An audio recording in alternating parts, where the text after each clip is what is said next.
level. It's so funny. I actually don't drink Coca-Cola. It was in my refrigerator, and I was You were like, yeah, why not? Let's roll the dice. yeah, let's fuck around and get some kidney stones. Interesting. No, I normally don't drink soda. Like the only time I can tell you, the only time I actually drink soda is if I'm on a plane and it's a long flight and I do want to have a drink. Right. I'll have like a whiskey and like ginger. That's good. Whiskey. I love whiskey. That's about it. But I drink like whiskey neat or on the rocks. It's just great.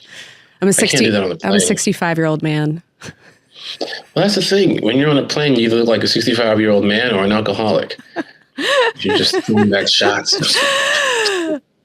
Why do people cry on the plane? Like, I always end up crying. Like, I feel like I've heard that you're closer to God, or that, you know, there's like less of a barrier, and it does like change your equilibrium and the pressure and the thing. And does that ever happen to you? Altitude thing. Altitude thing? No, I don't cry on the plane. But I feel like, damn, it's so beautiful out there. Yeah, no, I don't do that. I don't get emotional over like the pilots or anything. But no, I understand. I hear you're not supposed to sleep on a plane. You're supposed to use your creative muscles on a plane. So that's the well, not that you're not supposed to sleep. You can sleep if you want, but it's like, ooh, that's when you're the most creative. Oh, shit. Do tell. Hold on. So, I need to properly introduce you before, like, we're getting right into it, and I fucking love it. Like, I want to talk about all of it. Lamorne Morris, this has been, literally, when I started a podcast, you were one of the first people that I wanted to have on. Like, I was watching Fargo, and I like to do like research. And so like Dave Foley, who's like become a friend, I was like, oh shit, I got to watch his shit now. And so I'm like, so I'm watching it. And I see your character, and I'm like, I like fell in love with your character. Like, it was so like your soul was like in this character, and it felt so seamless. And I couldn't tell the difference. It's like when you're fully embodying this character or this spirit, and you were fully embodying it, where you felt like the protector. You felt like every like hero's journey or every like story that I've ever, like the characters that we love in life, like you were that character, you know, and the poetic, like, yeah, I literally, and I just was like, when you won the Emmy, I was so happy, reached out to you, and I was like, he's never going to see this. But literally, like, and then I became such a like fan of your work and just how you channel and how you bring these characters to life that are, I can't see the acting. I never see it. It is absolutely seamless. And you're always so likable. You're always like, just this like beautiful spirit embodying, I don't know. It's so, I just like, totally. Anyway, I just had to do a proper intro, and I totally forgot that we met with Radio Overheat. Like, Radio was like, hey, like, come over, to my friend's place. And so we're hanging out. And I, obviously like New Girl, like that's kind of iconic, like an iconic show, but I never watched it. I watched more kind of like edgier shows, but like at the time, but like, I now have to watch it because I've just became such a fan of you. And so like when we were hanging out, I just like totally forgot about, and then we have so much ground to cover, but go back to the airplane story real quick about how you, like, where is the creative inspiration that comes from a plane? Because I'm like, that's where I get inspiration when I'm falling asleep. When I start writing is like through my dreams is always like the creative force is like the other realm. So I'm wondering if that is closer to that other realm, if that makes any sense. I'd love to hear that. I'm not a scientist on this, although I do host the #1 science podcast in the world called The Morning After. But no, I forget who I heard that from. I think it might have been Anthony Anderson. I think he told me, I want to say it was him. I could be totally wrong, but I do think we had a conversation about the flight. We both were going to Montreal for something. And I think I remember him saying, he can't sleep on a plane. His doctor once told him that, you're the most creative when you're on a plane. So maybe think about writing or think about reading a script or, something that something that you're working on creatively, use the plane time for that because you're at your most creative then. And I found that to be true. When I'm joke writing on a plane, I tend to get out a lot more. Yeah. And they're like, it's like they're just like my sense of humor comes out quicker. I don't know. I don't know if I clocked that before or after. Anthony told me that. But I could understand that being true. Just like how you said, crying. You're crying on a plane. Maybe the altitude is doing something to your body, like you said, breaking down some sort of barrier, probably some sort of blockage. Yeah, it could be. It could be. So, or it could be all that. Well, it's like I had a lot of death recently. Like my mom died, and it was just like maybe it's like you're wringing out the towel of like you think you've cried all your tears, and then there's always more. Yeah, there's always more. I guess I'm sorry to hear that.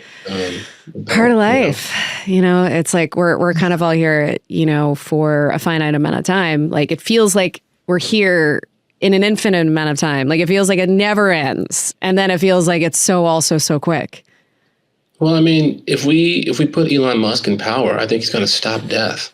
I think Elon Musk is going to create cyborgs or superhumans. We're going to merge with AI, right? Isn't that what they're doing? Isn't that what the Alex Jones, the globalists? They'll never die. Ooh. Although I do want to live to be like very, very old, but I also 100 would be good. 100's good. Yeah, I want to be like 108. Oh, why 8? Because infinity? The 8 is that? I don't know. I just thought 108. You're 110 now. You're on the record books and all that shit. I don't need that kind of attention for being old. But like hilarious. 108 is like, that man was old. That's it. That motherfucker's old. Yeah, but I also want like the people around me to also, because when you're that old, that means you have to deal with a lot more. Everybody dying. That's it. You've outlived everybody. Right. I can't do that. I don't want to have to do that. I don't want to do that because I don't want to deal with it. That's my biggest fear. It's not of me dying. It's of other people dying. You know what? I once did an acid trip, and that was the actual. It wasn't so much fear of death. It was more of the people that I love that I was going to lose. Like I was like, I'm never gonna see you again. Like I thought I was gonna die, and yeah. And the people that are around me are very close to me. You know what I mean? So it would hurt. Like it would. Like I have a daughter. I got family. I got siblings. I got a mother. You know what I mean? Like that's the type of stuff that just like sometimes keeps me up. Like if my daughter's sick, I'm talking sniffles. I'm like freaking out. I'm like, man, I gotta figure. I feel like I'm on a plane. I'm always crying.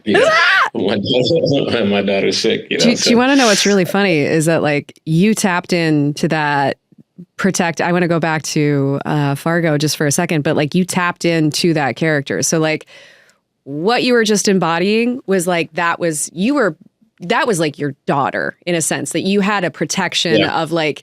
Is that how you approached it? But like. I like fell in love with your character and it wasn't lost on me that like I could see like what you were doing and then the rest of the world felt the same way. You know what? It's interesting. I gave myself backstory that was different from what Noah Hawley had created because he was creating backstory for my character for a lot of the characters probably as well, but as he was going along. But before I agree to do a role, not before I agree to do the role, but before I get to set, I've done the character analysis and the breakdowns of the character already. And what I had told myself was, I am a single man because I had a child. I divorce.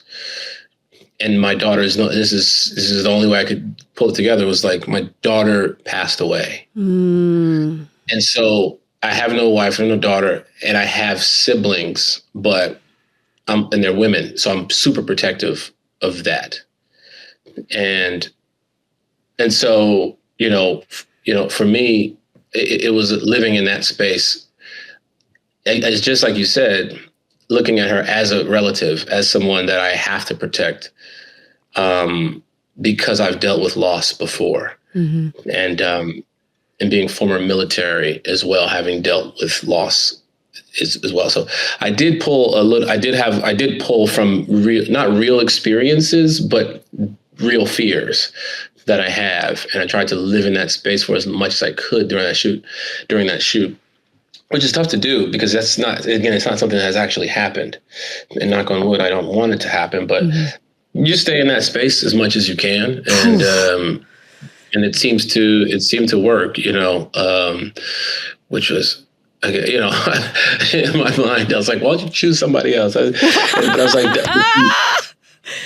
you got to channel your fears. You got to face your fears in like a simulation. That's kind of what it was, where it was like you were facing the worst thing that could happen, the worst thing. And you're like, how, and I feel like acting is the same sort of, it's like the Matrix, where it's like you get to practice. Okay, there's an end point where I have to get to. And then there's like the journey of getting there. Do you go inside out or outside in, or do you channel like Saturday Night Live or the Saturday night movie? Like, I'm just like, it's seamless. Like what you're doing is like magic. Well, thank you. Well, for something like Saturday Night Live, it's a little bit different because that one was easy. I don't want to say easy, but that one was easier because Garrett Morris, we don't just share the same name. We share the same career path. We're both theater nerds. We were both, writers, both improvisers, sketch comedic actors, if you will. And that's why it felt so seamless to me. Like it literally was like, how are you? I was like, you were just him. Like I couldn't see the difference. And I'm also a bit of a mimic naturally. I used to do that. Like when I was a kid, I used to just mock people and like, imitate them as much as I could. And I don't know. And it wasn't something that was intentional. I would hear someone talking and I would just start talking like them. I didn't know why I would do it. Same. I would do it in their face. I do it all the time. I do that at church. Yeah. I do that at church. Dude, I did Chris Rock to Chris Rock. Yeah. What? What? It did not go well. And then there was like, Chris. What is sexual harassment? When the other man wants some, like, it did not. He was like, yeah, okay. Like literally, it was at a Lawrence Bender singing party where it was like, there's Leo, there's Al Pacino. Were you there? I used to go to those often. I was at the very first one. I was at the first one too. The very first one. Yeah. And it was not that many people there. It was like 30 people, 30, 40 people. Was Zach Braff was there? Samuel? Who? What? James Samuel? No. Yes, I do. I have his number in my phone and I haven't spoken to him in a minute. So fun fact, I'll tell you.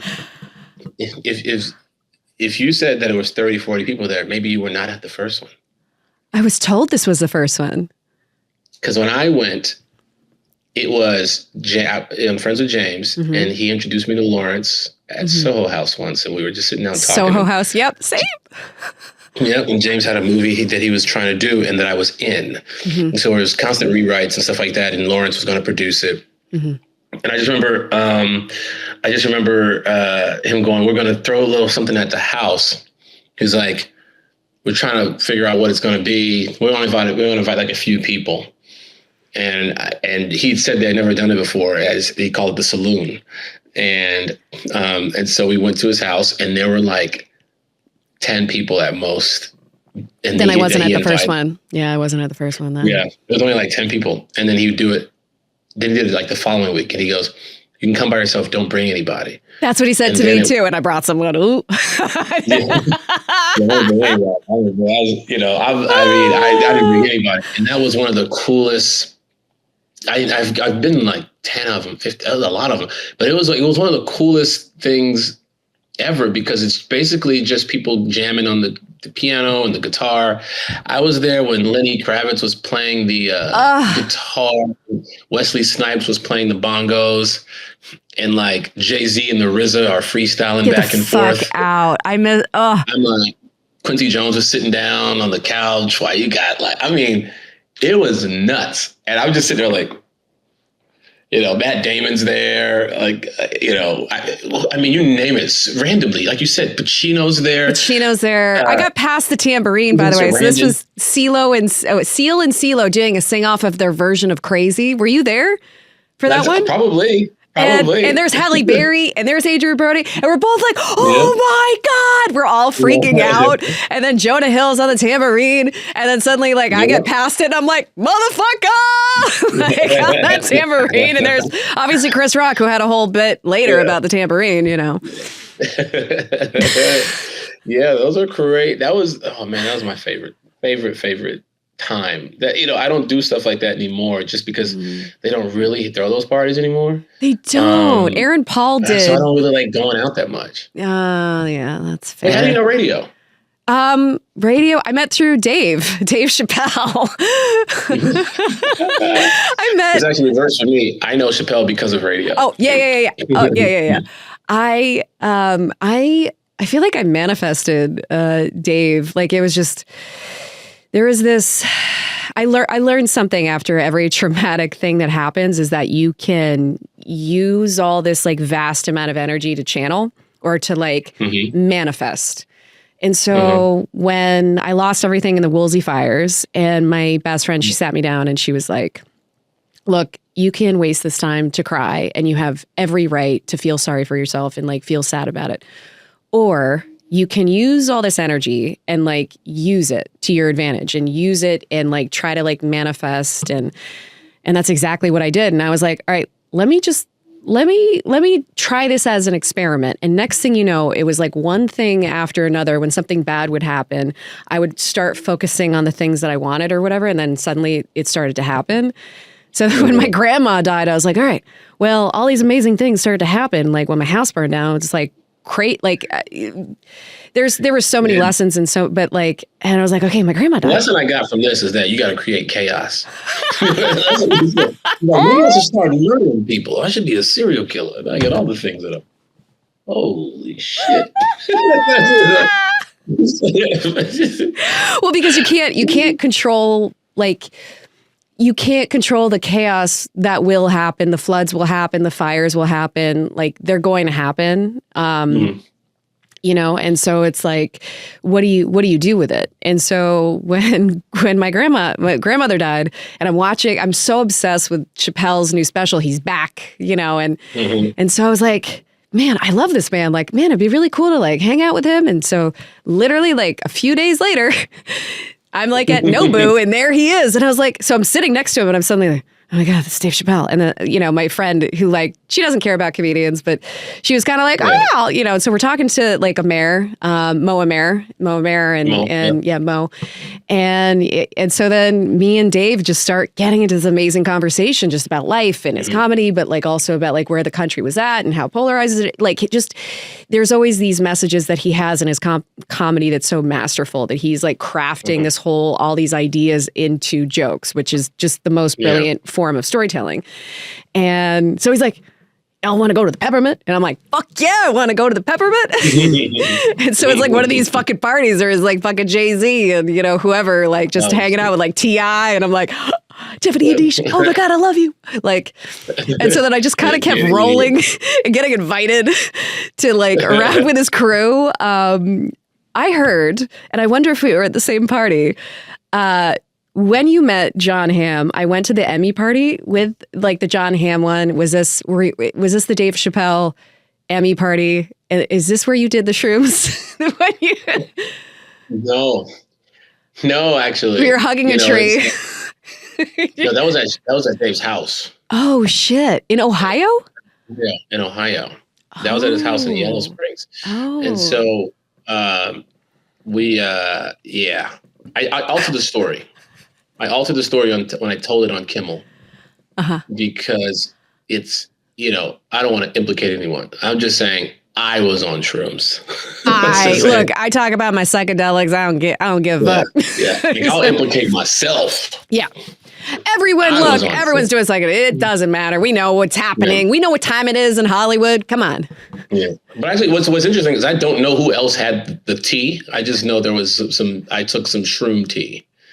I don't know if anybody else did. I just talked to the lady and she gave me some, and I was like, "Yo, the lady wasn't even there. There was no lady." Yeah, Dave lives on a haunted old Indian burial ground. Here's the tea. I know. Special witch's brew. You went on a vision quest without your consent. But it was yeah. That's why I thought John Hamm was the devil. He did play the devil in the show, by the way. Yeah. So the Emmy party you were talking about, it was that at there was like a house in like WeHo that Chappelle was like, John Mayer was singing and he was like doing it. I have the recordings. We recorded. We were all singing like Lauryn Hill and like the Fugees.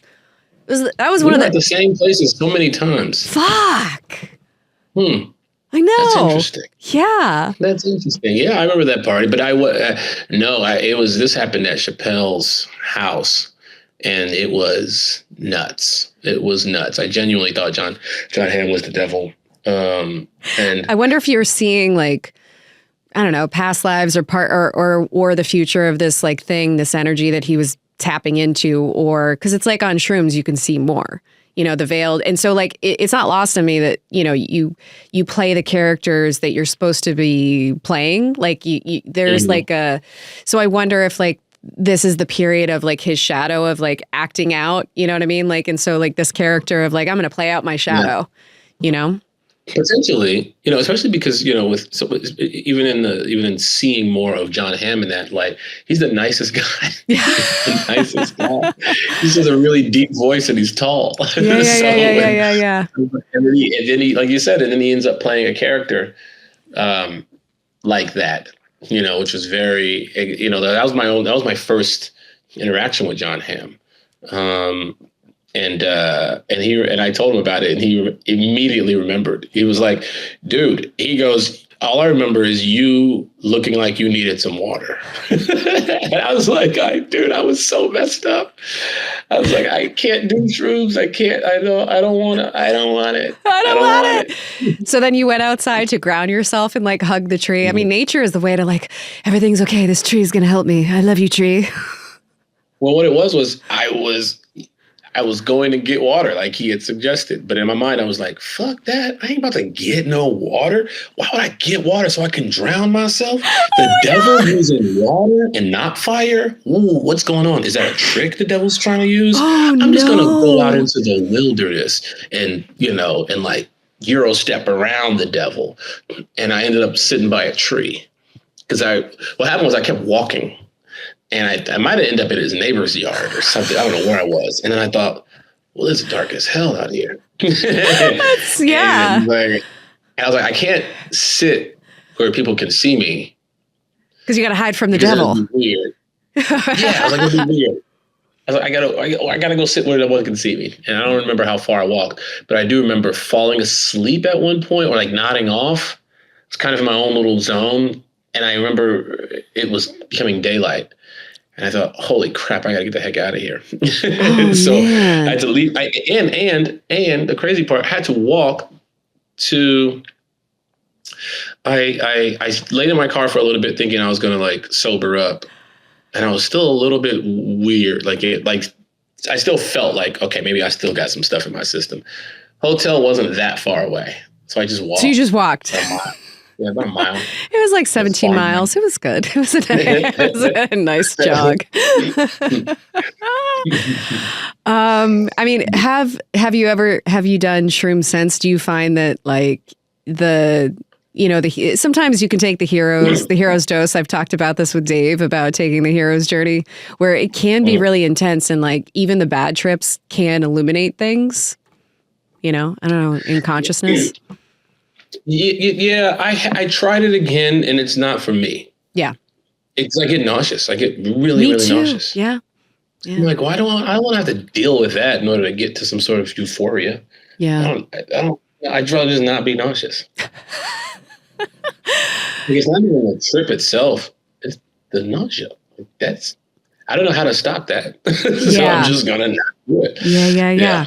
So you're working on set for Fargo, and so you're tapping in to like this character, this energy, and like you're literally like what was interesting is that I could feel like your soul, like some actors, like I feel like they don't really necessarily bare their soul, but they have really great technique, or they have, and so I think for you, it was like very instinctual and very like it just felt so real. Like it really like it. I think that's why it just resonated.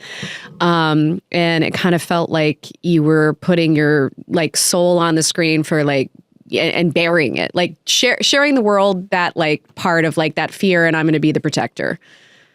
Yeah, Noah Hawley does a great job of putting it on the page, like a great job. And he does a great job casting. He'll see stuff in you that maybe you hadn't thought about, that you didn't realize you can do. And I remember when I met with him before he offered me the part, I didn't understand it. Like I didn't get necessarily why the offer was there. I thought I was going to have to read and audition and do the whole song and dance. Yeah. But, he was looking for something specific in a character, and he said it was kindness. He's like, I wanted to see it like on the face of the person. And he's like, and I've seen all your stuff. He's like, so I know you know how to perform. It was just this thing I needed. I needed someone to be kind. He's like, whether you want to go broad, if you see that in the script, if that's what you're pulling from it, that's fine. If you want to go grounded, if you want to be as, subtle, the character is not glitzy. It's not like your typical Fargo, they're all over the place and kind of quirky and weird and, and things like that. And so he said, it's not that. We just need this person to be the most. So he broke it down like this. The theme of our show was debt. Everyone, was in some sort of debt or had an issue related to debt, whether you're the mother and you are a debt collector, whether you are, whether you're Juno's character where she kind of owes John Hamm because she was his husband and she escaped him. And, he's always playing a cult leader, by the way. Yeah, he's good at it. He's so good at it. I'd sign up. He said, but my character, he goes, your character is the only one who has no debt issues. Yeah. Because you're fair. He's like, you're extremely fair. He's like, you're the type of character that if you went and had a coffee with someone, you'd split it down to the penny. I don't know you, you don't know me. And so what happens in this situation, when he's doing his job as a police officer in episode 1, he ends up getting shot and, she saves his life. And so he owes her a great debt. And so now it's his job to kind of see that she overcomes this thing that's happening to her. And he can see the big bad bully, in John Hamm. And so that's his goal. I don't want to owe you anything. So I'm gonna repay this debt, even if it costs me. Oh my God, Morgan Freeman and Robin Hood, Prince of Thieves with Kevin Costner, where he's like dude, he's my favorite. Shawshank is my number one favorite movie all time. I love him. I've seen your impressions. Your Denzel. I relate to that because I also like. It's so funny. It's like you're trying to. It's like even still, and I think Dax Shepard talked about his wife who does this. She'll like see someone and try to mimic them. Even like, and I'll do that. I'll go, well, like if there's something like peculiar about like their facial expressions or whatever. And I'm like, why? Like you get curious. And you're like, why is that? Like I'll be on my Hinge profile. I'll be like, I'm never swiping. but like, like, why was that the choice? I don't know. So it's sort of like, you're sort of like trying to dial it in of like, wait, I want to understand you. So it's like by getting in the cadence or something, you have an understanding of what that energy is or something. Does that make sense? Oh yeah. Right? No, it makes perfect sense. We're intrigued by things that are different. And there are characters all over this world. You just people watch. You find people. I was in New Orleans yesterday and I was there for the weekend, and I saw this guy. He was a tour guide. And he was the fun. Oh my God, I've never seen anyone funnier. I don't think he knew he was being funny, but he was just such an angry tour guide to start, and it was hilarious. I mean, the tour started as everybody's like lining up, and he goes, It's like, he goes, somebody said, "Oh, it's hot outside." He goes, "You dang on right it's hot outside. It's still hot outside. I don't even want to go back out there, but I have to because you guys signed up for the 4 p.m. I've been doing this all day. So if you think it's hot outside, how do you think I feel? And I've been out there all day." He's like, "But now we have to go back outside, and I need you all to pay close attention to what I'm saying to you. Make this thing go by faster. You understand? No talking. No." He just. It's amazing. Then he turned into the nicest guy, the sweetest, funniest guy. A minute into the tour. And I was like, is this his shtick?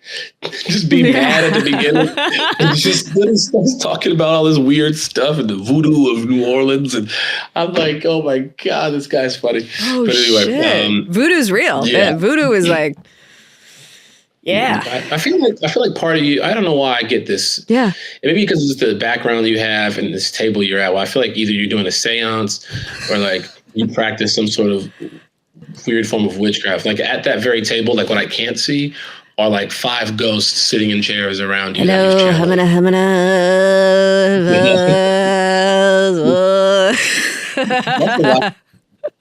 That is the vibe I'm getting. I would say that I had drawn my powers from God. So I feel like the closer. So I feel like they say like the white witch. Well, actually, technically, if you have your period on the moon, which I do, is like you're a red witch. Means you're. Hold on. Did you just say if you have your period on the moon? Yes, I did, sir. With the lunar cycle. On the lunar, I thought you meant like when you go visit.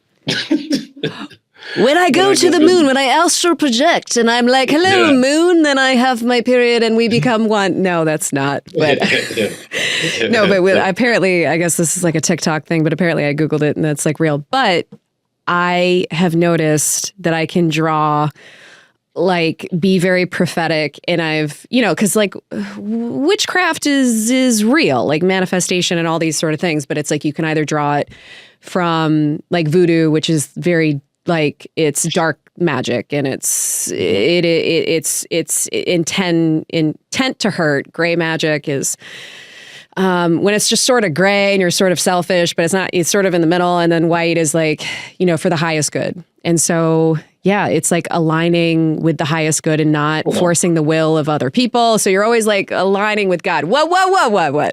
Hold on. Let me just get this straight. What you just said. Yes. Because I don't believe it. I personally don't believe in any of it. But I do need to address something you just said. Okay.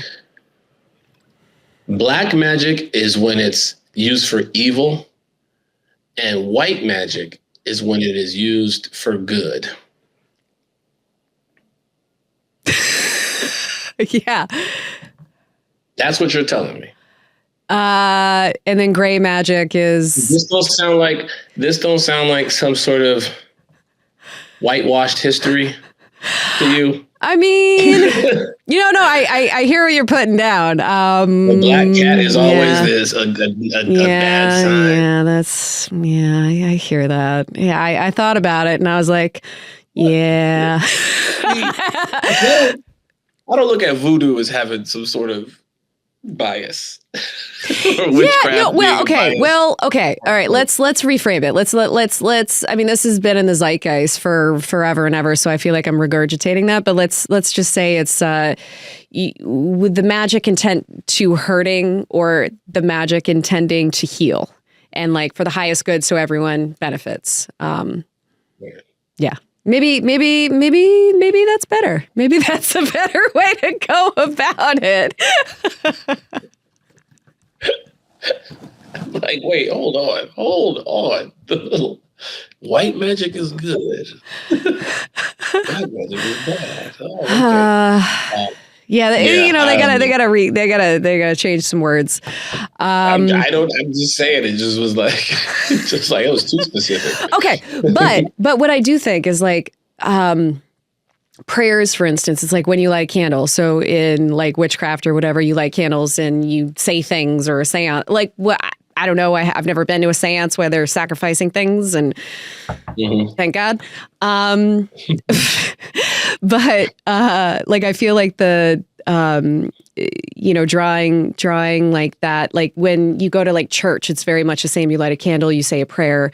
So it's it's the same mechanism that I feel like witchcraft and prayers, like they're just, the language of it is it like a different sort of language, and like it sort of goes into paganism, and like these herbs with these herbs, and you light candles and say prayers during the full moon or the new moon and the lunar cycles, and it all like you plant certain things, like it has to be like, and this is like I know because my friends are farmers, so they plant certain things like at a specific time, because then it helps it flourish. And I mean, I don't know how it all works, but it seems to work every time I light a candle and, like pray for people or whatever, like good things. Can you do me a favor? Do you want me to pray for you? Well, no, I want you to light a candle first, because I want to try this theory out. Light a candle, then pray for something specific for me. Okay. I will totally do that. Yeah. But the specific need that I have, I don't know if it's selfish. Can I pray? Can you pray for me for selfish things? For the highest good. Is it like heal my cat, or make sure like I want to get rid of this fear, or I want to, bring in more money for my family, or Well, that's one. I want to bring in $1.3 billion for my family. I could make a prayer to bring in more money. That's a big ask. So the big asks just take a long time. The $1 billion. Why? You know what? The lottery, that could happen. Or a business that you have, a business or Spotify. You could be, podcast. The podcasts are popping off. You make some good investments and then you're a billionaire. Exactly. Or you could also pray that Zoe Kravitz just wins the Emmy. Oh, I love her. Well, she's already going to win the Emmy. I love her. That was my prediction a long time ago, before she was on that show. I predicted you winning the Emmy. Yeah, because then her and I could be Emmy twins, and that's something for us to talk about. I love her. I met her recently, and I'm like obsessed. Like, she's the sweetest. She's awesome. She's so funny and talented. Yeah. Okay, so you don't believe in any of this nonsense of witchcraft, but is there a specific prayer? Because if you want me to say a real prayer, I will. Well, here's the issue. Okay. Is that I'm doing it in a mocking form, which I don't think is helpful. No. Right. And so I'm asking you seriously. I know. I'm aware.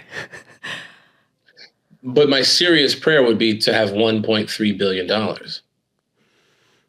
That's my serious prayer. However, if you're like me, when I pray to God, I don't pray for those things.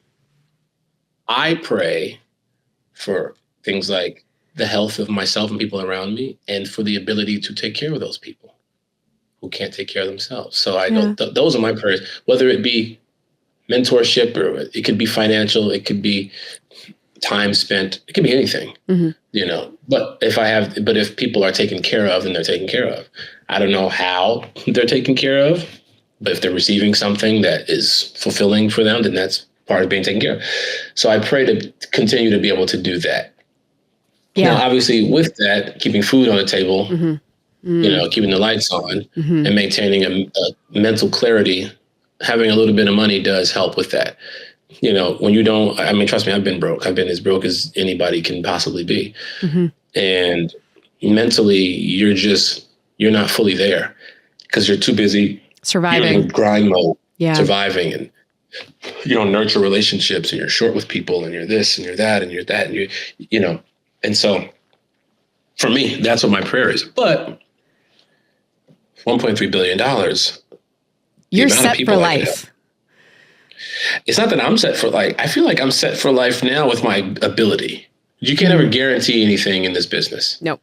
Knock on wood, I want to stay successful, but you can't guarantee anything. But I feel like when you have earning power or earning potential, then you're never really broke, because you could figure out a way to survive or make some money. But $1.3 billion, oh my God, like I could solve so many things. So many things. I'm talking homeless shelters. Unlike, I'm talking the money actually going to homeless people, as opposed to, the bureaucracy that's happening and people getting 6-figure salaries over it angers me to no end. The amount of people that I've helped, like personally. Yeah. Yes. Yeah. I totally get it. I feel the same. Yeah. That makes sense. Yeah. Yeah. So that's why I want that money. And also, I mean, yeah, sure. Am I going to buy a Bugatti? Maybe. Hell yeah. Maybe. Yeah.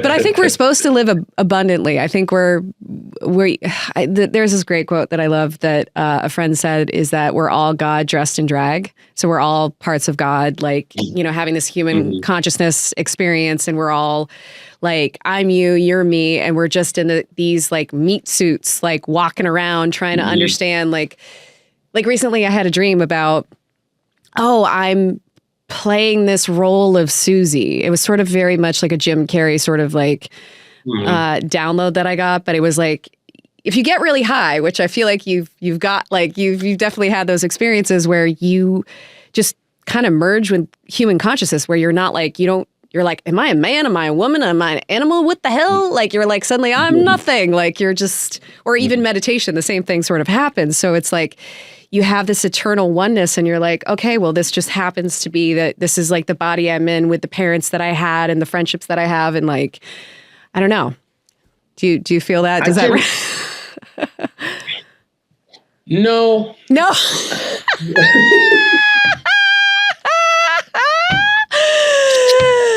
All right. I'm usually pretty tapped in to reality.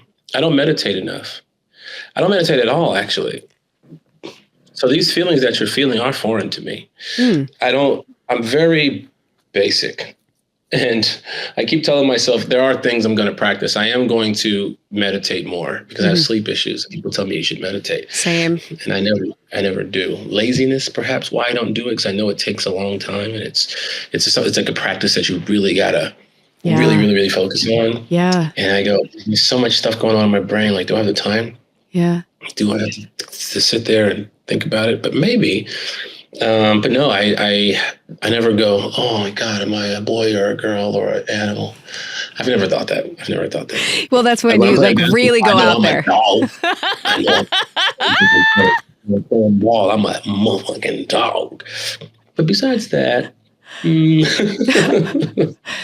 well, I think maybe I because your characters, I don't know, there's something almost mystical about your characters that I feel like drawn to. So it felt like you were tapping into something. So it's like whether you're conscious of it or not, like it seems that you have that ability so it's sort of like. Yeah. I think, I could say that it's a role by role basis. And given enough time, you could really immerse yourself into it. And whether something, is happening in that moment, whether it is a form of meditation when you're pretending to be someone else and you're so invested in the character, because you're trying not to just play the character, you're trying to have those characters' thoughts as well. 100%. That informs everything, and it helps you improvise. Yeah. When you have to improvise, you improvise in character. And if you're thinking like that character, then it makes it so much easier to do than just trying to do bits the whole time, So maybe that could be something. I mean, I have heard from fans that my performances are magical, and it definitely takes them to another. So maybe that's what it is. They say I'm the best. I don't know. Maybe I am. So I don't know. Perhaps but thank you for that. No, I don't know. You do lose yourself in certain characters for sure. Definitely lost myself in Garrett. But that's a lot of that is not only coaching, having the chance to really, really, really get to know Garrett, and having a chance to sit down with the material, and not just sit down with the material. Jason Reitman is so collaborative. He would sit down with me and we would just talk out scenes, change them, make rewrites, why I think this, where this is coming from. And he's not one of those directors that's like, I wrote it, so therefore it's law. He's like, I'm not a black dude who's a performer who is dealing with this imposter syndrome, who is the only black dude here, the first of his kind. He's like, I'm neither of those things. I'm just writing the story. He's like, you embody some of those things so you could speak more to this. Yeah. Do these words align with how you're feeling? And sometimes I would say no. And then we'd work it out to where the words did make sense. So it's easier for you to get into that mode or that zone. A lot of actors, and I struggle with this too, you fear of changing things that a creator wrote because you don't want to offend.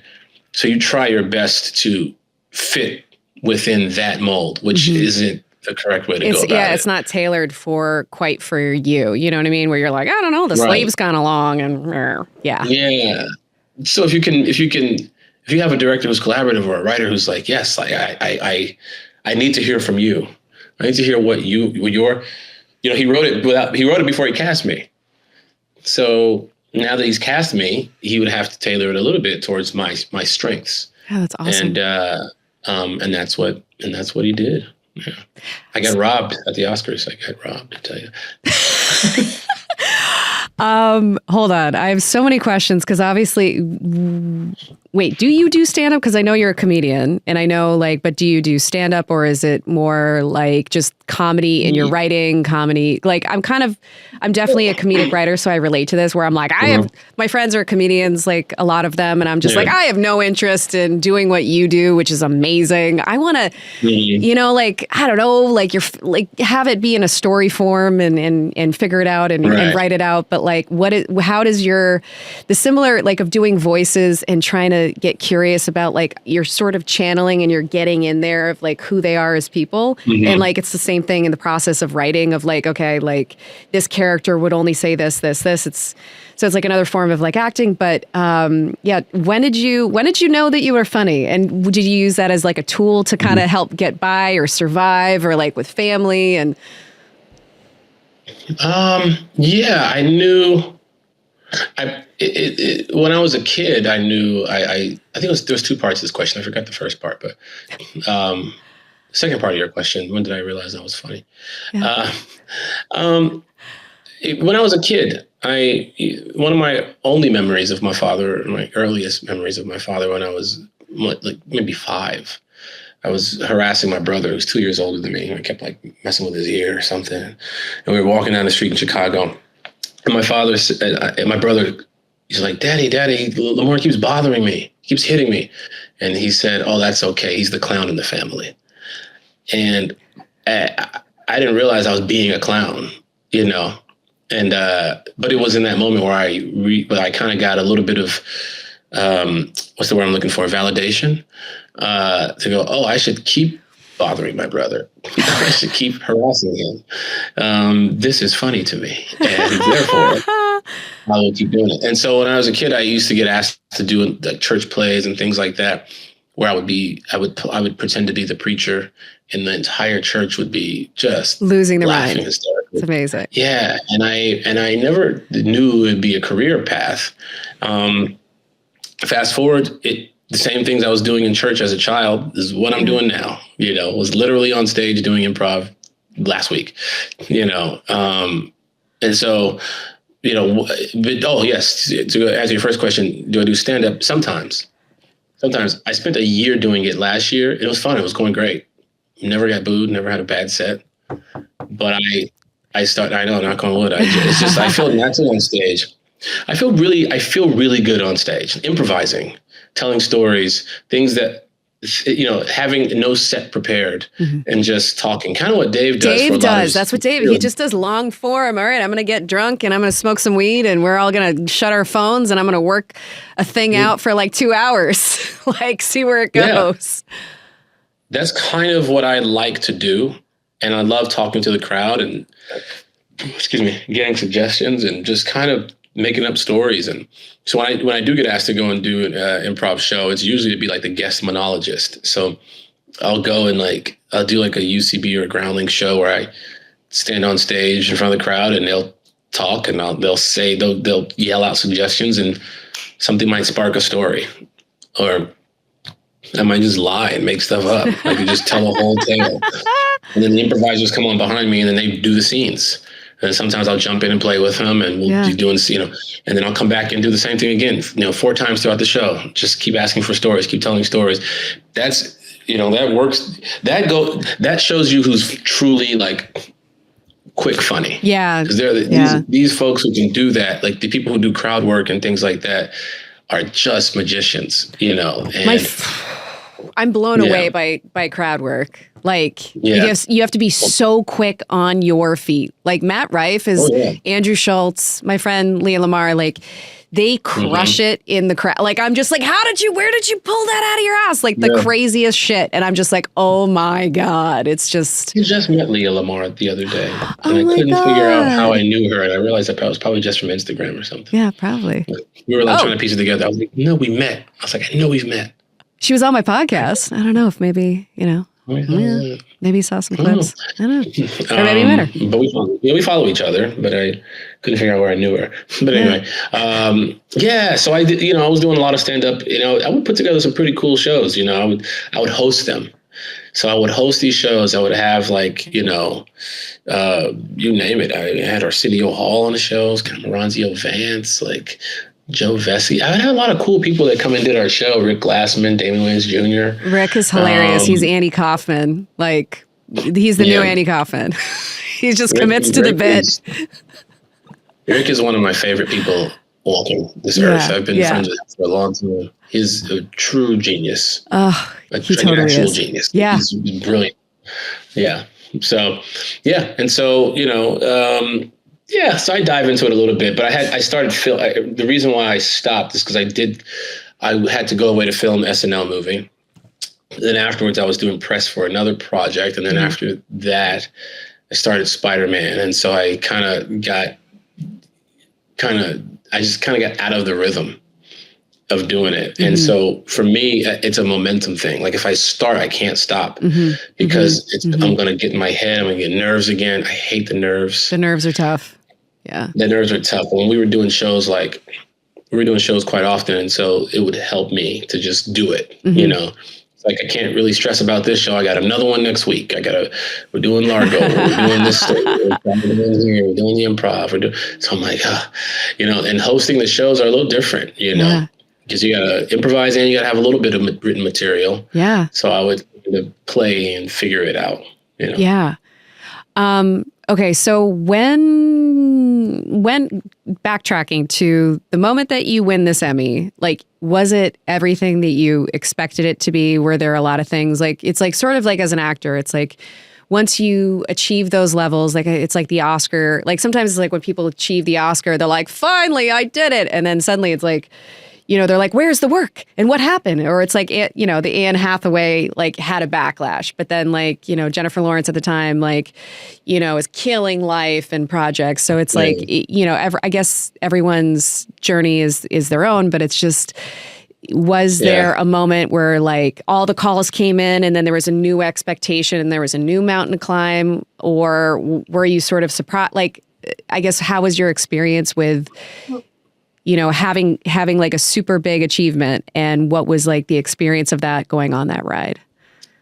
Nothing's changed. It's so strange. You would assume, and maybe for some people it is that way. I guess it depends on the role you played and what you won for and the character that you played. Immediately. So I had already signed on to do Spider-Man, Spider Noir. That's what it is. Spider Noir is the name of the show. I already signed on to do that show, which is basically a 7-month shoot. Yeah. And then I get the Emmy, and then I got to go start work. Yeah. Like, I got to go start work immediately. So it was kind of one of those things where I didn't get it. Offers were coming in for certain things, but like, and some pretty cool projects, but I was busy. I was busy for a while. I couldn't do anything. Oh, damn. There are movies that are coming out now that I was like, damn it, I was supposed to be in that movie. Oh my God, which one? I can't say on here, but I could text you. Okay. But there's one that's about to come out that is pretty, it would have been pretty Pretty nice. Oh man, pretty nice. Yeah, a little golf movie. Yeah. And so I couldn't do it, and so it just put me. So nothing. I wouldn't say nothing's changed because right now the expectations are the same as before I won the Emmy. Yeah. I have to generate stuff on my own myself. Yeah. I found that the industry doesn't truly give you anything. You know, I don't. Some actors they do. Some actors they do one good role in a movie, and then the phone is ringing, you know, off the hook, you know, the floodgates are open. And there are some actors who grind and work their asses off. Pedro Pascal, he's in everything. Pedro. He's in everything. Now, again, I don't know how hard he's working, but I do know he's been in a lot of stuff before he took off. Yeah, he was in Game of Thrones and he was like a working actor and he was like, I should just quit like mid-30s. He's like, no one seems to care.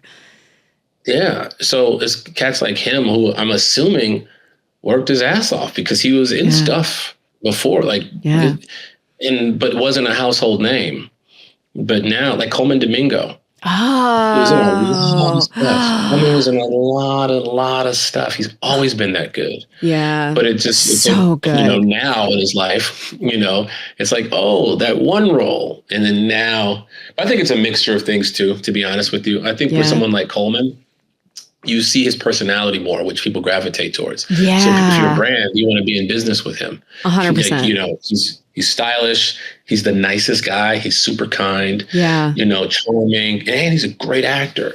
So you just want to be around that. So totally. I can see why he's in everything. Yeah. You know what I mean? So it's kind of it depends. It really depends. You know, it's hard to say. It's hard to say, but for me, nothing's really changed. I'm still, you know, reading scripts, and you know, there's some offers that come in, and then I'm talking immediately after I don't say immediately after the Emmy, but after the Emmy, I get a call to audition for an M. Night Shyamalan film, and I was like, I just kind of, this is the privilege in me, I guess. I'm not going to, that's not lost on me, but I know a lot of people earn shit. I figured I'd earned this.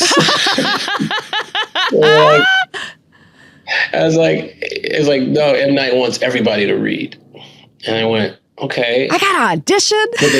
But the movie was starring Jake Gyllenhaal, right? Mm-hmm.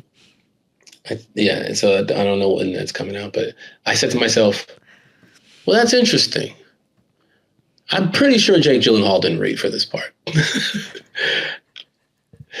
And my logic behind it, he's Jake Gyllenhaal. To me, he's one of our greatest gifts. Mm-hmm. I love Jake Gyllenhaal. So he better not have been reading for that movie. But I look at it like this, and I'm not saying I'm Jake Gyllenhaal, but what I am saying is I did just prove myself in this business by winning the biggest award you could win in television. Yeah. So I was like, okay, well, maybe I could, and it's not the lead of this movie. It's starring Jake Gyllenhaal. This is a supporting role. And I thought, oh, cool. Well, can we entertain an offer? I'm like, nope. M. Night makes everybody read. And I said, not everybody. Only people he probably doesn't respect. I'm not saying he doesn't respect me. He don't know me. I don't know. But things like that still happen. Things like that are just still like, we don't care if you want it. I mean, you got to come read for this. And you can't help but your ego takes a little bit of a hit. You know, you can't help it. It's just, you're still human, you know, and as much like, I don't mind auditioning, but like, make it make sense. Make it make a little bit of sense. And then they'll say, you got to audition and we don't have any money for you. I go, wait, what am I doing this for? Come on, guys. You know what? There's this, I think it was Mark Duplass. Is that guy from the morning show? He's like a showrunner. Yeah. Okay. So he had this whole thing about like, finally, when he makes it, like the cavalry will come. Have you seen this clip where it's like the cavalry? No. Okay. Basically, like he's talking about what you're talking about. It's like, once I win the award and once I do this, like they'll come, the cavalry will come. And then he's like doing all these shows and he's show running. And I was like, the cavalry is still not there. And he's like, he can't get his like projects moved with his agents. You know, he's probably like a top agency and they're just like, oh yeah. Blah, blah, blah. And so he's like, I have to be the cavalry. I have to do all this work. I have to put the whole thing together. And all the agents, they get a cut of it for doing absolutely nothing. And you're like, the amount of time, like I'm developing a show with Adam McKay. No one had any, like, you know, that took like just a year for him to read. I'm like, Adam, just fucking read it already.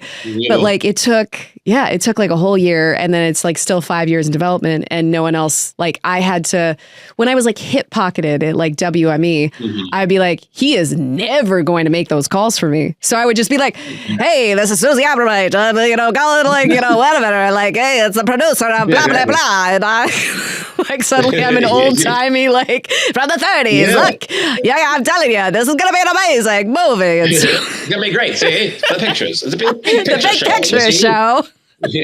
So like I literally would just call major producers of like fucking Schindler's List or like whatever. They'd pick up the phone and I'd be like, hey, I'm rep by blah blah blah at WME. And they're like, really? And I'm like, and they're just so baffled. You would call producers from Schindler's List?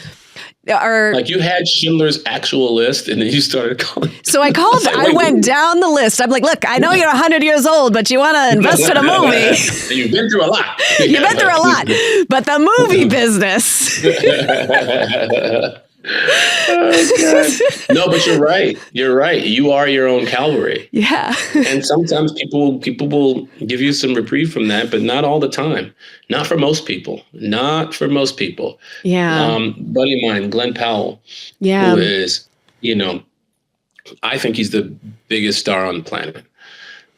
And I saw how hard he worked. I've known him for a long time. Yeah. I mean, this guy,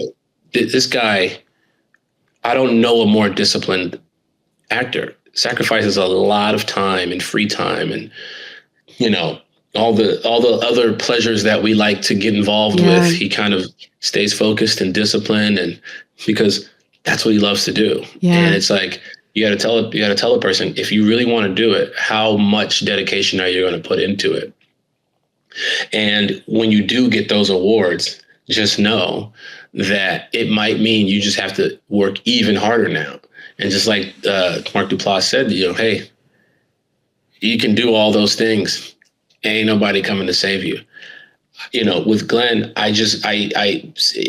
there are offers and different things coming in, but what people don't see is how he's putting these things together from the ground up. Just like you said, he's making those phone calls personally. He's writing scripts. He's rewriting. He's, you know, doing this. He's doing that. It is truly hard work to have that title as one of the biggest actors in the business. It's not really given to you. Like, I don't know how much work Chris Hemsworth puts into certain things, but like the SNL skit, I thought was accurate. When the SNL skit where he's just like, I showed up and it was 4 hours before I was discovered. He's just so tall and handsome and all these things, and people are just like throwing him stuff. I don't know how accurate that is, but I was like, yeah, of course he doesn't have to work hard. Yeah. But then, you know, muscles don't just grow. You got to train. You still got to eat right. You got to stay mentally sharp. You got to, and you have a family as well. Like you got to, you know, there's a lot to juggle there. So I don't know, but I doubt Chris Hemsworth is auditioning.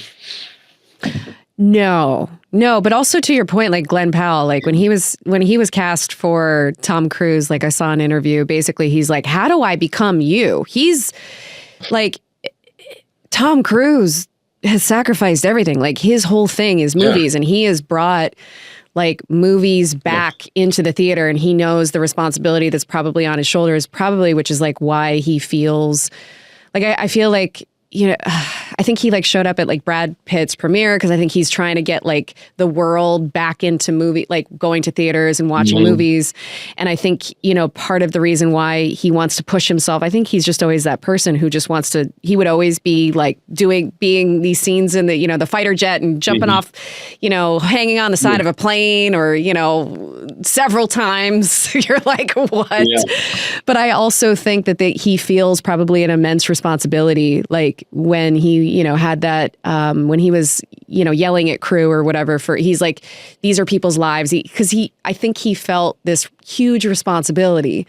And his whole life, like my friend who recently worked with him in Mission Impossible, literally like went on a speech of like, you know, to the whole crew for like 20 minutes of like, I love movies, like they're amazing. And he was being like, literally, he's like, we need to hit every mark. We need to get this right because I have to I have no time to do pickup shots and I have to go immediately into the next like project. And he literally like the next day, he's like, I'm not going to sleep. I'm not going to have any time to sleep and I'm going to go immediately into the next project. And that's it. Yep. And so he's doing this tightrope at 10,000, feet up in the air, walking with meanwhile, like the whole industry to a certain extent on his shoulders. If Glenn Powell is like trying to, model that, like it's a heavy crown to wear because it's like that is Tom Cruise's whole life. Like he did make sacrifices from his family and, that's a whole other conversation for Scientology and all of that. But like, I'm not going to touch that. But I mean, like he is the last great movie star to a certain degree, like of this, one of the greats, and he's single-handedly, I feel like, really resurrected it and in a huge way. And I think he really does feel that responsibility, but he's also made such a huge sacrifice that he lives, he breathes, he eats it. He's Tom Brady.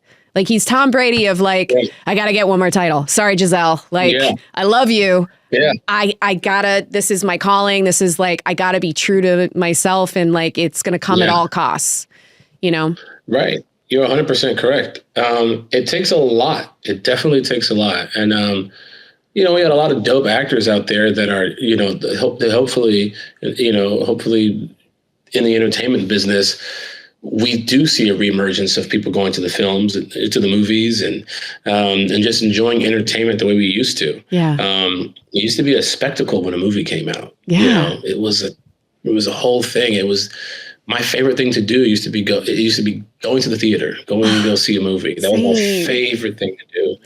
And the pandemic kind of screwed us on that. And Dr. Fauci, but I didn't see that coming. I'm mad about the movies. Everybody's like mad about this, their health, all this stuff. I'm like, no, the movies. They shut down theaters. Damn it, Dr. Fauci. You ruined us. I don't know what else he's in trouble for, but I just know it's the movies. Like the movie business should sue him.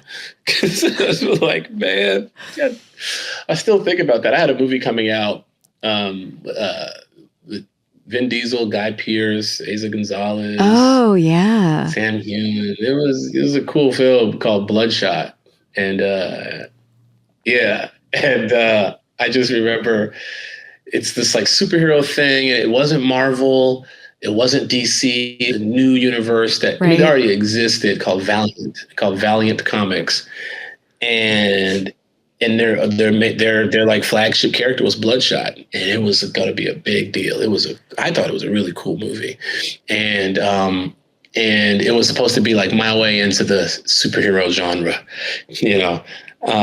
and the pandemic happened, and they shut down theaters right when our movie came out. I think we did like a day or two in theaters or something, but everything was already closing. Like it had been closed all over. I think we did like 9 million in the box office, and it was like nobody was going, and they shut everything down. Even our premiere, we were gonna like not have a premiere. Like they were debating if they should have it or not because all over the news they were like saying everything's gonna be shut down. This is gonna be a thing, and they shut everything down, and the movie didn't perform in the box office, so we didn't get a sequel and a third like we signed on for. No. And that was like, it was so difficult to swallow. I was like, you gotta be kidding me. But yeah, here we are. I'm okay. How do you move through those tough moments? Like, what is your, like, do you? Honestly, there are people who are like sick and like dying and stuff like that. It's not a big deal. It is, but it is because it's personal to me. But I always put it in perspective. I go, your movie didn't come out, but you still got paid to do the movie, and you're still a known actor. You're still going to work. Mm-hmm. This is a troubling time. Some people lost everything, and some people I mean, the amount of turmoil that was happening in this world because of it. Yeah. It was easy for me to move through it, to be honest with you. It was just like, All right, what's for dinner? Yeah, I look at it like the metaphor. The way I look at it is like a bad performance in bed. Like, she's going to look at you sideways, but you can recover from it. It's okay. It's okay. She's like, well, that wasn't my favorite. And you're like, yeah, we can recover. We can try this again. Even if we don't, it's like, what are you going to do? Hey. I got mine. What did Chappelle say? I got mine. Joke. You remember that old joke where he's like, he was with this woman and he premature ejaculated or something, and then she goes, "Dave, how could you come?" And he goes, "I was fucking. I'm not sure what you were doing." I was fucking. At least I got mine. So that's why I look at what happened. It was like, not the end of the world, you know. It's definitely not the end of the world. Yeah. It's the end of the world for a lot of people. People are really struggling. But for me, it was like, sucks. It really does. But you know, I did another movie afterwards. I did a few movies since then. So how was your journey? So like when your big sort of breakout was New Girl, that I feel like you're probably, do you think that like people who come up to you, is that like the thing you're most known for? Yeah. Oh, for sure. It's New Girl. I mean, there are a lot of, it depends honestly where you are in the world.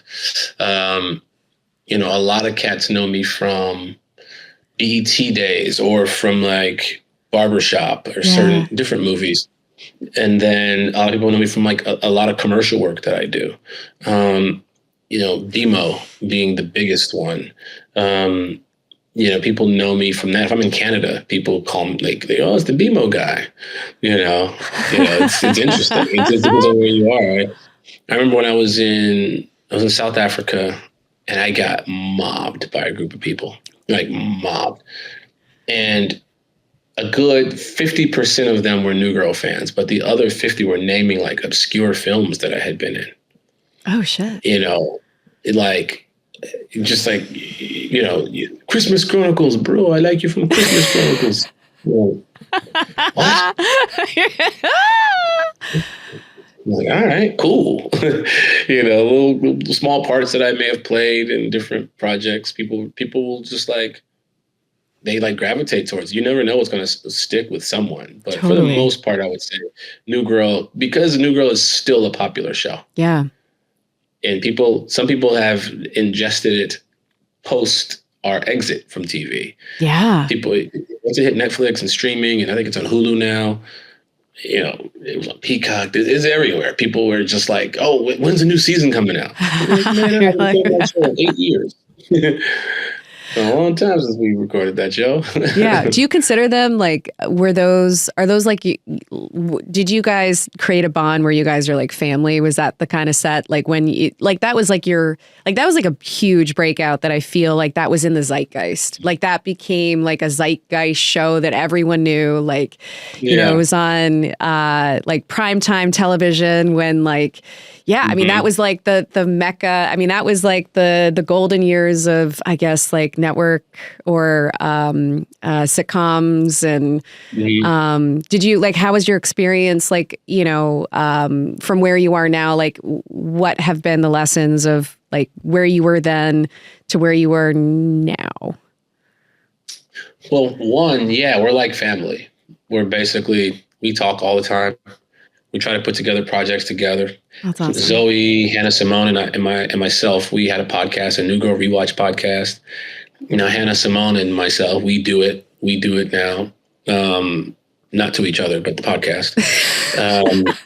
We do the podcast together. You know, we see each other all the time. Like Jake Johnson and we talk almost every other day. Like we're all in the group text. Damon writes a lot. He's always calling us about different projects. You know, I see Max out often, you know, and we stay in contact with each other. Like we have to. We're basically, I spent more time around them than anyone else. Yeah. You know, you're spending 14-hour days with each other. every day. You see it for 8 months, a year, and you see more of them than you see your own family. Yeah. So maybe you can't help it. You're basically blood relatives at that point.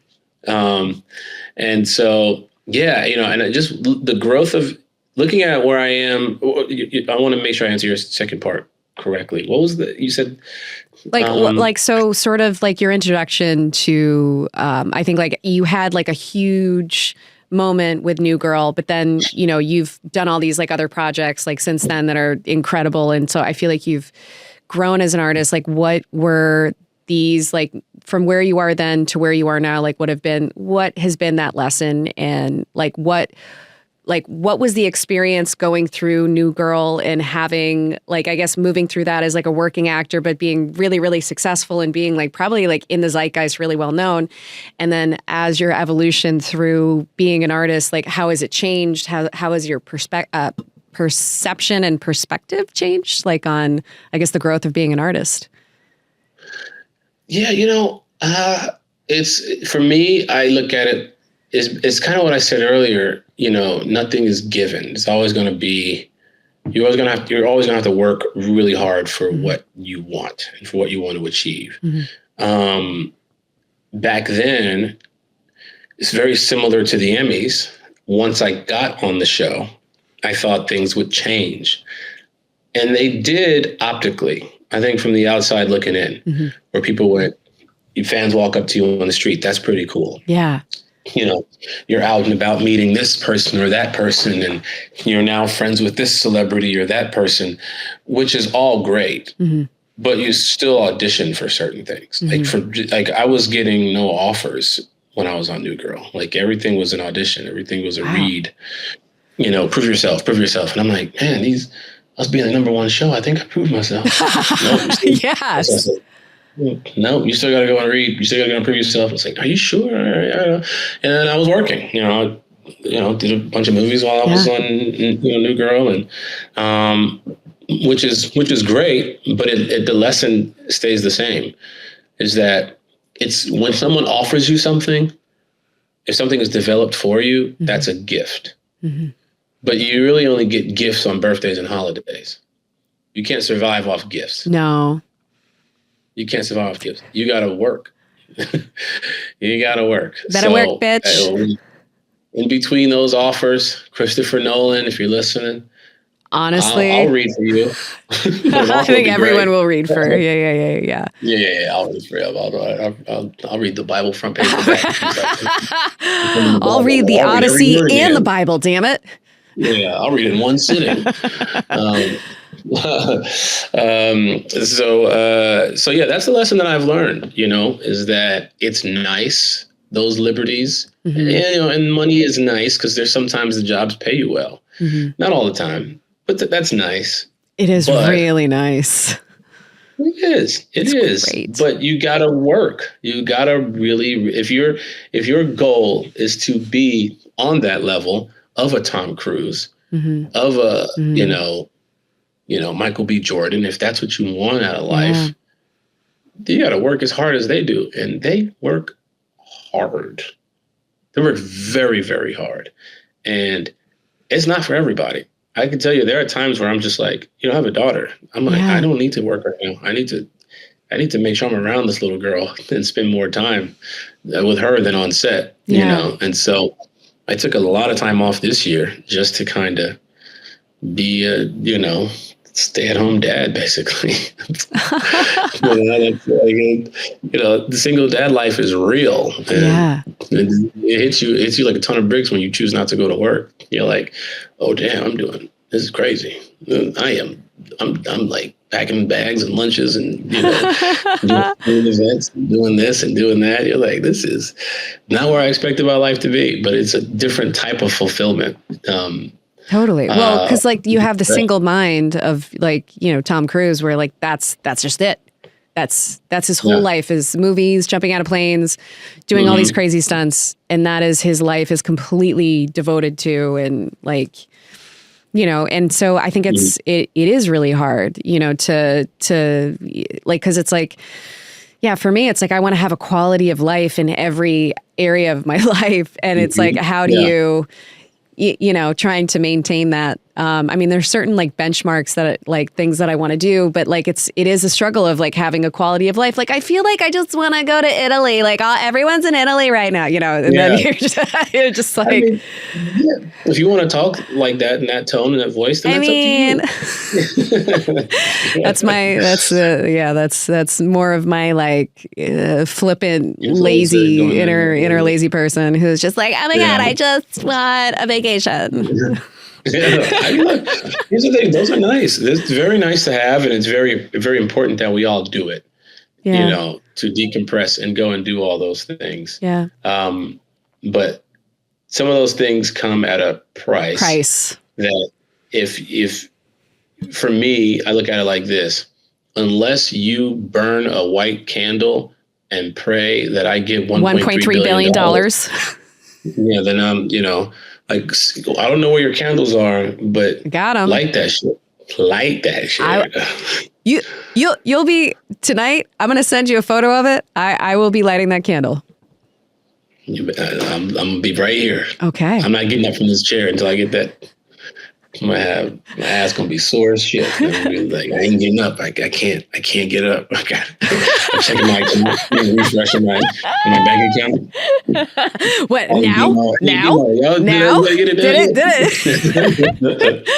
The big ass take a while. So I could give you an abundance of money, which will come sooner, or like a super abundance. I could do that, or the Is 1.3 considered a super abundance? That's like a gargantuan amount. So it might, it's like that. That's what? But like for who? Not for Elon Musk or Jeff Bezos. Yeah, it's nothing for them. Yeah, no, I know. That's actually true. I didn't ask for 100 billion, or dare I say 500 billion. Okay, just a little, just a 1.3. Like it's just why 1.3? What's a 3? I don't know. I like that number just stuck in my head. Okay. All right. Like 108. 108. Dying at 108. Yeah. Yeah. I don't know why. It's just there. And I'm not going to argue with it. What is your biggest strength and what is your kryptonite? My biggest strength is probably my biggest kryptonite. Is that I believe I am an empath. I don't know if I take on people's issues a lot, and it definitely helps them. And I can listen to them. I can take on a lot. Like I do it a lot, and I don't mind. I truly don't mind it. But there are times where it can really burn me out and like overrun me, and I'm like, whether it's stressful mentally, emotionally, or even financially, there are times where I'm like, damn it, I think I overextended myself this time. Where I'm like, and it happens a lot. Especially financially, financially. We're the same person. We're the same person. Yeah. Financially, I just learned a big lesson of setting boundaries. And I feel like, do you find this if you're ever on the subway and suddenly you're like, like you can almost like a mesh with people's energies and you got to block that shit. You're like, no, I'm sort of in the, self-soothing in the corner of like, I can read your thoughts. I mean, I don't know, but a lot of wild shit's going on right now. No, goodness, no, I don't take the subway. Okay. All right. Well, yeah. The cheese stands alone. But so you feel that. I know what you mean. I know what you mean, though, because there are, and I truly want to help. Like I'll if I'm driving through like certain neighborhoods, and I'll see like a dude that's just nodding off, like he's clearly on that shit, where he's just like leaning. I'm talking these motherfuckers be leaning. No. It's the bend. It's the fentanyl bend. The fentanyl bend, whatever it is. When they're just like hanging like this. Yeah. Yeah. I'm like, damn, I just want to have a little Ziploc bag, stick $1,000 in there and a note with my number on it and be like, hey, I should find you some food. There's a place to sleep tonight. I know you're going to go drink. That's fine. Go drink, go buy more fentanyl. But if you can remember, just shoot me a call. Like, shoot me a text if you can get your hands on the phone or something. Why do you do it? Even though... You say what? I said, why do you do it? I don't walk around with $1,000 in my pocket. Shit. I just told you I'm driving through certain neighborhoods. Why would I walk around with that kind of cash? You can smell that shit from a mile away. I want to give it to somebody. I don't want them to take it. I've done that. I've literally seen people on the side of the road. There was a woman with one shoe and I helped her get off the street. I got her, I spent, $1,000 several times over of it killed me. It killed me because I feel I wonder if this is how you see it as well, that there's no separation. I'm you and you're me and this could be me. If you worry about money, which I do, because there's been times when I haven't had any money, how am I going to eat, or how am I, and I wonder if that's my dad's childhood. He was a child in war in World War II in a collective farm concentration camp thing and saw people murdered and shit. Yeah.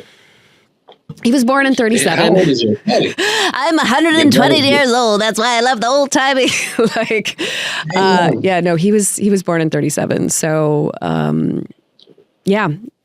so I feel that very much in my DNA and my bones and so I got a friend named James Cunningham and I've been worried about him because I haven't he's, he very rare. I saw him, I've been helping him, getting clothes and food but he's been, now he has a job. He's off the streets and but I saw him faint and that wasn't, because it was just so hot out and I tried to get him help and there was there was an ambulance there and he refused help. So I was like, James, what the fuck?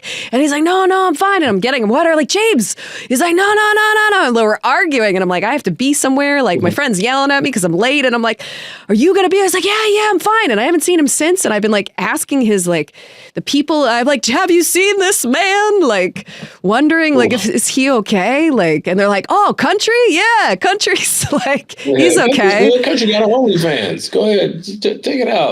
He making money. But no, it's a real thing. I wonder if this happens for you, where it's you take on their pain, or you feel that I'm you, you're me sort of feeling. You don't feel the separation kind of feeling. This Carl Jung talked about this, that it's empaths is you're taking on other people's problems and issues, and you can literally feel it in a sense.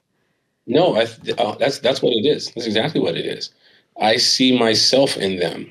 There have been times where I was not quite that position, but basically, and so you feel it. I grew up poor, and it wasn't. It's not lost on me that I. Knock on wood, any minute you're a second away from catastrophe. Look at what happens all over the world. 1 minute you're a kid playing somewhere. The next minute you're in an explosion. Yeah. You never know. You never know what's going to happen. So when I see people on the street, I go, they were probably one decision away, or one circumstance away, or one incident away. Mm-hmm. And that thing happened. Mm-hmm. And it's shit, in the blink of an eye, you go from, having everything set to, you don't know where your next meal is coming from. And you turn to drugs, or you turn to alcohol, or you turn to these things. So I see it. I see it quickly, and I'm I feel bad. I definitely feel bad. And you can't help everybody. But I tell you, $1.3 billion, you can help a lot of people. I'm praying. I'll put in a prayer. My prayers come true, by the way. They do. They continue for other not always for myself, but for other people. I find that other people have to pray for you in order for it to I don't know. Yeah. Yeah. No, listen. I agree. My mom reminds me every Sunday that she's praying for me at church, and the church is praying for me, and I feel it. I definitely feel it. We live blessed lives, and it's coming from somewhere. So I think, we just gotta keep doing it for other people. Do you believe in God? Do you have a relationship with God, or is it sort of we've been dating for a while. I believe in God. I grew up Christian, and I don't go to church like I should. My mom reminds me of that every Sunday. Again, maybe weekly I don't go to church, but no, I have conversations with God every minute of the day. I'm always just kind of constantly and thinking and negotiating and doing stuff like. Yeah, it's constant. It's constant. You know, and it helps me stay sane, I guess. Same. Lamorne, you are an absolute joy. I've loved the conversation. I adore you. You're just like well. You're a beautiful person, and I feel very grateful and just lucky that you just very fortunate and very humbled that you came on the podcast. Like, this is just your the characters, that the joy that you bring to life, and like the spirit in the spirit that you have is just beautiful, and it's a joy to like talk to and get to know, and so thank you. Thank you. I really appreciate it. No, I really do. And thank you for thinking of me. It's always a good thing when people are thinking of you. Yeah. It's even better when they light candles for you. Or when they hire you for jobs. Guys. M. Night Shyamalan. That's what I'm saying. Hire Lamorne, damn it. 1.3 billion. Let's make this happen. God, comment, like, and subscribe, and let's get him 1.3 billion. Guys, it's nothing. 1 billion. It's not going to even go. It's going to go back to you. The people. The people. Am I going to keep $1 billion of it? Yeah. So 3 million, the 3 million, but it'll go in the pockets. No, it's 1.3 billion. So it's 1,300,000,000. 300. Duh. Wait. That's right. So when 3 million. You got to make this prayer specific. 1.3. Right Yeah. Well, my mathing is not mathing. Yeah, I need 1 billion plus another 300 million. That 300 million is going to go to the people. And I take that billion and invest it so properly that when I gain interest on it, all the interest goes back. Just go back and what are you going to invest in? I have all kinds of stuff. You know what I mean? Cool. My portfolio is kind of all over the real place. Estate, there's stocks. Do you do crypto? Are you a crypto guy? I got a little bit of money in crypto. Yeah. I never understood it, so it's kind of just floating around there. And people keep trying to hack my Coinbase. Oh shit! I'm like, there's nothing in there. If we only knew. Joke's on them. You go through all that work, you're gonna be like 11 cents. Gosh, it cost you more to hack me. But yeah, that's it. That's what I want. And and for M. Night to call me back. Fuck yeah. Hey, if you like this video, please comment, like, and subscribe, and smash that button. We don't even know why people who started the smash the button, but smash the button so we can get on the algorithm and you can get more of our videos like this awesome one. A whole nother level.